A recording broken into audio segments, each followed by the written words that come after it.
ବନ୍ଧୁଗଣ, ଆଉ ଗୋଟିଏ ସନ୍ଧ୍ୟା, ଆଉ ଗୋଟିଏ ଗପ।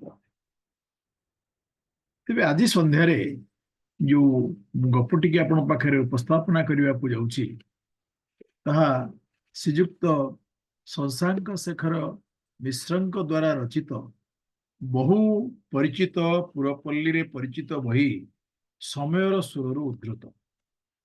ଭାବୁଛି ଏ ଗପଟି ନିଶ୍ଚିତ ଭାବରେ ଆପଣଙ୍କୁ ଭଲ ଲାଗିବ ଏବଂ ଆପଣ ଯୋଉ ଜିନିଷଟାକୁ ପ୍ରତିଦିନ ଜୀବନରେ ଅଙ୍ଗେ ନିଭଉଛନ୍ତି ସେଇ ପ୍ରକାର ବିଷୟବସ୍ତୁ ରହିଛି।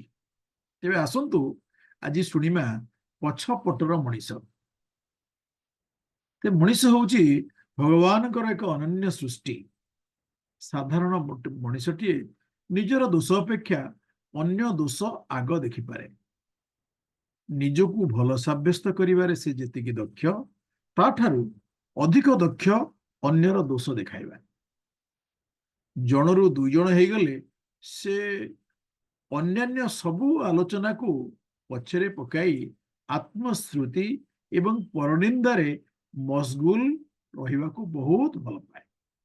ଅବଶ୍ୟ ଏହା ସାର୍ବଜନୀନ ନ ହୋଇପାରେ, ମାତ୍ର ସାଧାରଣରେ ଦେଖାଯାଏ ଯେ ଅନୁପସ୍ଥିତି ଚିହ୍ନା ଲୋକର ପ୍ରଶଂସା ଗାନ ଅପେକ୍ଷା ତାର ଅନୁପସ୍ଥିତିର ଫାଇଦା ଉଠାଇ ତାର ଦୋଷ ଦୁର୍ବଳତା ସମ୍ପର୍କରେ ରସାଳ ଆଲୋଚନା ମାନ କରିବାରେ ସେ ତାର ସକଳ ଜ୍ଞାନ ବୁଦ୍ଧି ପ୍ରୟୋଗ କରିବାକୁ ପଛାଇ ନଥାଏ। ତେବେ ଗାଁ ଠାରୁ ସହର ପର୍ଯ୍ୟନ୍ତ ସବୁ ଜାଗାରେ ସେଇ ଗୋଟିଏ କଥା। ଏ କଥା ଆପଣ ନିଶ୍ଚିତ ଭାବରେ ସହର ହଉ ଗାଁ ହଉ ସବୁ ଜାଗାରେ ଆପଣ ପାଇବେ। ଧରାଯାଉ କୌଣସି ଏକ ନିର୍ଦ୍ଦିଷ୍ଟ ଅଞ୍ଚଳରେ ଗୋଟିଏ ବରଗଛ ତଳେ ଥାଏ ଗୋଟେ ସିମେଣ୍ଟ ଚାନ୍ଦିନୀ ଏବଂ ପ୍ରତିଦିନ ଅପରାହ୍ନରେ ସେଠାରେ ପହଞ୍ଚିଥାନ୍ତି ସେ ଅଞ୍ଚଳର ଅବସରପ୍ରାପ୍ତ ସରକାରୀ ବେସରକାରୀ କର୍ମଚାରୀ ଏବଂ ବୃଦ୍ଧ ବ୍ୟବସାୟୀଗଣ।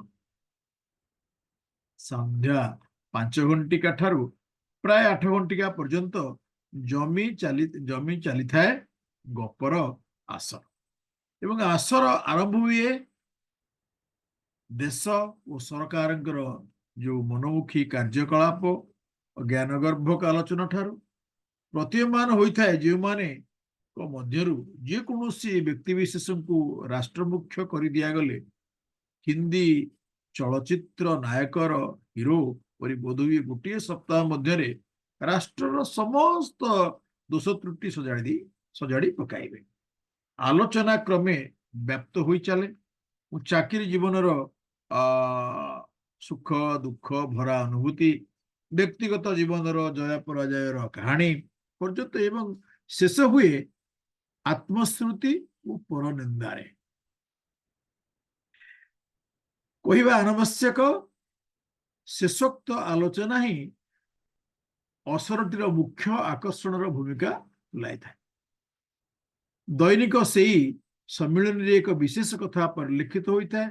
ଅସରକୁ ଆସିବା ସମୟଟା ଭିନ୍ନ ହେଲେ ବିଦାୟ ମୁହୂର୍ତ୍ତଟା ସମସ୍ତଙ୍କ ପାଇଁ ସମାନ ହୋଇଥାଏ, କାରଣ ସେଥିପାଇଁ କିଛି ନିର୍ଦ୍ଦିଷ୍ଟ ସମୟ ବା ଅଲିଖିତ ଏଗ୍ରିମେଣ୍ଟ ନଥିଲେ ମଧ୍ୟ କେହି ଜଣେ ବି ଆଗୁଆ ଆସର ଛାଡ଼ି ଯିବାକୁ ରାଜି ହୁଅନ୍ତି ନାହିଁ, ଯାହାର ଯେତେ ଅର୍ଜେଣ୍ଟ କାର୍ଯ୍ୟ ଥାଉ ନା କାହିଁ। ଏହାର କାରଣ ସ୍ପଷ୍ଟ।